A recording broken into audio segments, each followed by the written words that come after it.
एक समय श्री सूत जी अपने गुरु जी व्यास जी से कहा, गुरुदेव कृपा करके मुझसे माघ महात्म्य का वर्णन कहिए। मैं आपका शिष्य हूँ। व्यास जी कहने लगे कि रघुवंश की राजा दिलीप एक समय यज्ञ के स्नान के पश्चात पैरों में जूते और सुंदर कवच पहनकर के शिकार की सामग्री से युक्त कवच और शोभायमान आभूषण पहने हुए अपने सिपाहियों से घिरे हुए जंगल में शिकार खेलने को अपनी नगरी से बाहर निकले। उनके सिपाही जंगल में शिकार के लिए मृग, व्याघ्र, सिंह आदि जंतुओं की तलाश में इधर उधर फिरने लगे।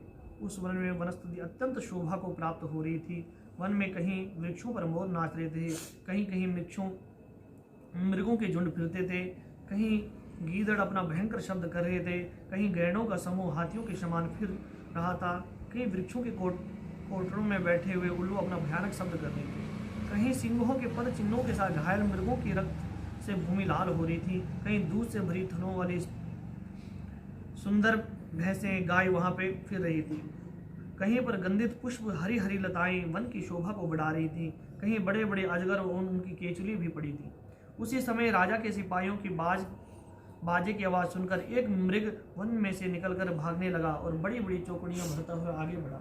राजा ने उसके पीछे अपना घोड़ा दौड़ाया, परंतु मृग पूर्ण शक्ति से भागने लगा। मृग कांटेदार वृक्षों के एक जंगल में घुसा और राजा ने भी उसके पीछे वन में प्रवेश किया, परंतु दूर जाकर मृग राजा की दृष्टि से ओझल होकर कहीं निकल गया।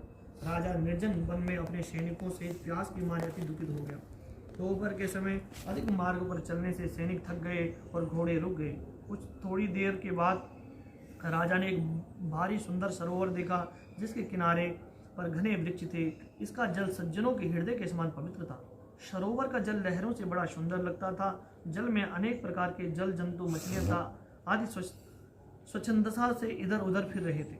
दुष्टों के समान निर्दयी चित्त वाले मगरमच्छ भी उसी तालाब में थे। किसी किसी जगह लोभी के घर के समान सिमाल भी पड़ी हुई थी। जैसे विपत्ति में पड़े हुए लोगों के दुखों के हरने वाले दाने पुरुष के समान यह सरोवर अपने जल से सबको सुखी करता है। जैसे मेघ चालक के दुख को हरता है। सरोवर को देखकर राजा की थकावट दूर हो गई। रात्रि को राजा ने वहीं विश्राम किया और सैनिक वहां पहरा देने लगे।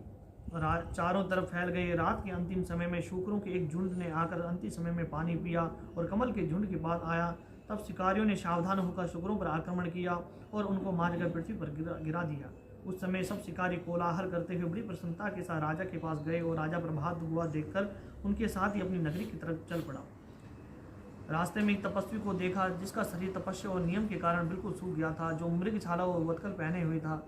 राजा ने ऐसे घोर तपस्वी को देखकर बड़े आश्चर्य से उसको प्रणाम किया और हाथ जोड़कर खड़े हो गया। तपस्वी ने राजा को कहा, हे राजन, इस पुण्य शुभ मार्ग में इस सरोवर को छोड़कर तुम यहाँ से क्यों जाने की इच्छा करते हो? तब राजा कहने लगा कि महात्मन, मैं तो माघ मास में स्नान के फल के बारे में कुछ नहीं जानता हूँ। कृपा करके आप मुझे विस्तार पूर्वक बताइए। बोले शिव शंकर भगवान की।